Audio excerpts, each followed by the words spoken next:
La modernité n'est pas dans la mise en concurrence des territoires et des gens qui y vivent, mais dans la coopération et la mise en commun.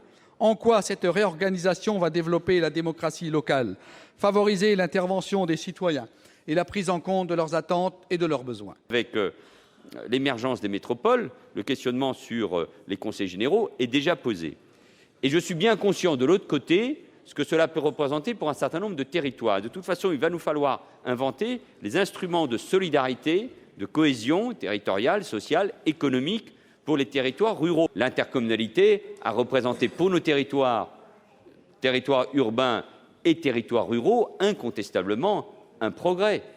Elle n'enlève rien à la proximité, mais elle permet, je l'espère en tout cas, aux services publics, avec le soutien de l'État, de l'ingénierie des préfectures ou de ces préfectures, là aussi de mieux répondre aux attentes de nos concitoyens. Ma question portera davantage sur une mesure financière annoncée devant les députés mardi, la contribution des collectivités territoriales au plan d'économie par une réduction de 10 milliards d'euros jusqu'à d'ici 2017 de l'ensemble des dotations versées par l'État.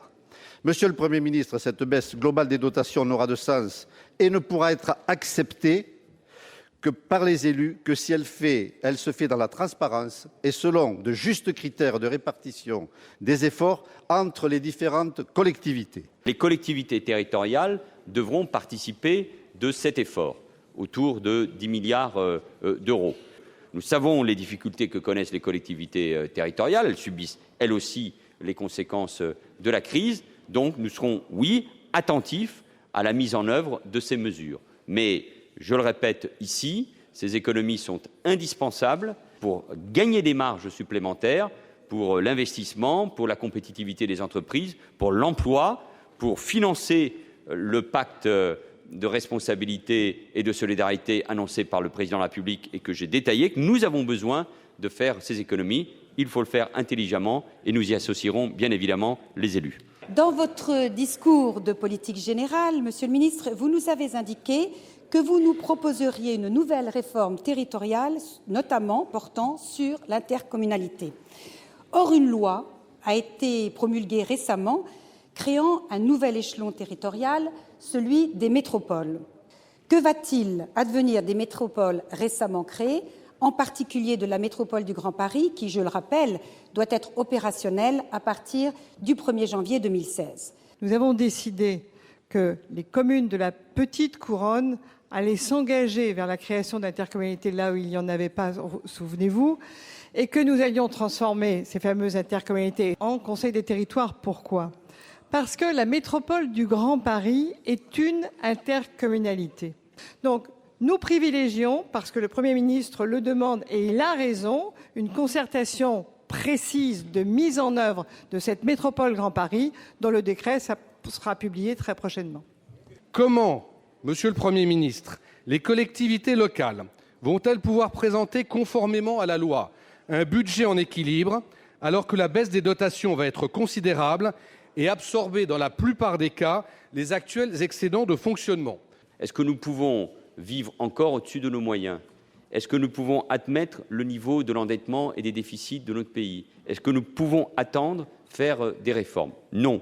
J'ai même dit ici même, hier, que je considérais que, au-delà du travail qui avait été engagé sur la décentralisation par Maryse Lebranchu, nous aurions dû commencer par des réformes de structure beaucoup plus lourdes avant même de traiter la question des modes de scrutin. Dans les territoires ruraux et même mi-urbains, mi-ruraux, après la suppression des conseils départementaux, qui assumera leurs compétences sociales? Qui rendra les services de proximité? Qui dispensera les allocations universelles de solidarité? La qualité de vie dans ces territoires dépend de la réponse à ces questions. Dès lors, Madame la Ministre, comment garantir à tous nos concitoyens un égal accès aux services publics locaux qui, avec la crise, sont plus que jamais au cœur du contrat social et du pacte républicain qui rassemble les Français? Madame la Ministre, je vous remercie de votre réponse. La parole est à Maryse Lebranchu. Premièrement, la suppression des départements, je vous le rappelle, nous en avions longuement discuté, ne peut se faire du jour au lendemain en période de crise et de déficit budgétaire. Ce que nous offre la méthode proposée par le Premier ministre, c'est d'avoir le temps presque département par département, de voir la modalité de suppression des conseils départementaux pour que ne soient pas supprimés les services de proximité. Je sais votre engagement, je sais l'engagement que vous aurez pendant ce débat. Pour l'avenir, allez-vous enfin donner avec précision les montants de dotation globale de fonctionnement afin que les maires puissent établir le budget? Ne serait-il pas judicieux de suspendre, voire même de supprimer, la réforme des rythmes scolaires et le temps d'en appréhender les impacts, notamment financiers, tout particulièrement dans les territoires ruraux qui se sentent de plus en plus abandonnés et méprisés? Cette réforme n'est pas acceptée par 93% des communes, mais imposée à celles-ci. Monsieur le ministre de l'Éducation nationale a rappelé avec force qu'il s'agissait bien sûr d'abord de nos enfants, mais qu'il comprenait parfaitement les difficultés d'un certain nombre de communes et il a donc demandé entretien au président de l'AMF et à une délégation pour voir comment on peut avancer pour aider les communes à remplir les fonctions qui leur sont demandées. Donc je n'irai pas au-delà sur cette partie de votre question. Aujourd'hui, les simples critères de population et de potentiel fiscal ou financier ne suffisent pas. Donc ces 10 milliards seront engagés jusqu'en 2017, oui, mais avec une réforme de la DGF qui associera largement le Sénat.